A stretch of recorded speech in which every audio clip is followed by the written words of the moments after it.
Okay, another interesting shoot off here. On the left, we've got a Surface Pro 9, but it's the SQ3 processor, which is the ARM-based processor that's specific to Microsoft at the moment. So effectively, programs like FL Studio are running in an emulation mode. So I'm not expecting the performance to be as good as with native apps. Now with native apps, and there are a lot of native apps now for the ARM platform on Windows, the performance I would expect to be similar to or very close to an Intel-based i5 Surface Pro 9. I may be wrong about that, I'll have to check. Or you'll have to check probably. Let's close that down. On the right, we've got 10th generation. It's a Surface Laptop 3, which is a 10th generation i5 processor with 8 gigabytes of RAM. So both got 8 gigabytes of RAM, similar SSDs. Going to be interesting to see how they get on. Without further ado, let's hit the start and let's see. So straight off the bat, I'm going to give you the Surface Pro 9 with SQ3 first, followed by the Surface Laptop 3, and we're looking at 26% processor for the SQ3 against 21% for the Surface Laptop 3. So the Surface Laptop 3 having to work less hard than the SQ3 Surface Pro, which is obviously running under emulation, so I'm not too surprised about that. Now looking at 49% versus 21%, so the SQ3 emulation mode having to work quite hard there at almost 50% of its processing power. It's going to be interesting to see what happens when things hot up a bit in the faster section. Currently looking at 43% versus 30%.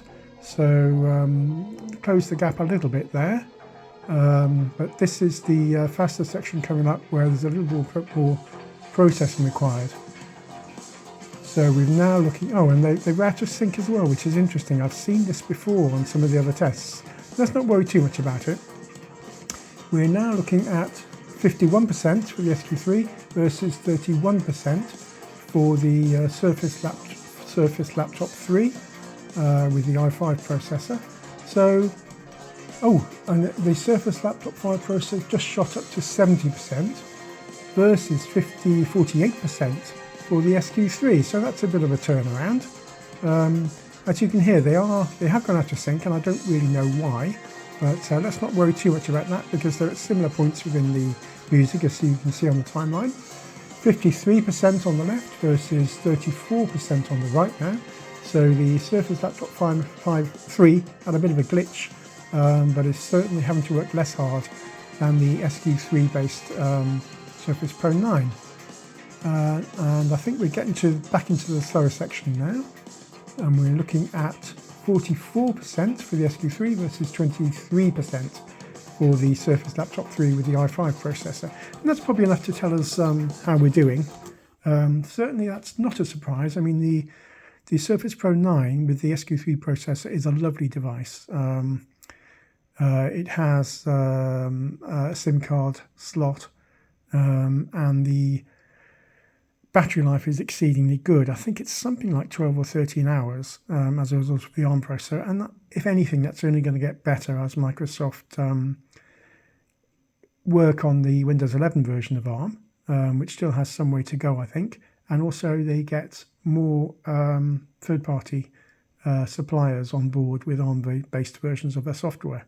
So there's currently an Intel version of FL Studio and a Mac version of FL Studio, but there is no Windows ARM-based version of FL Studio.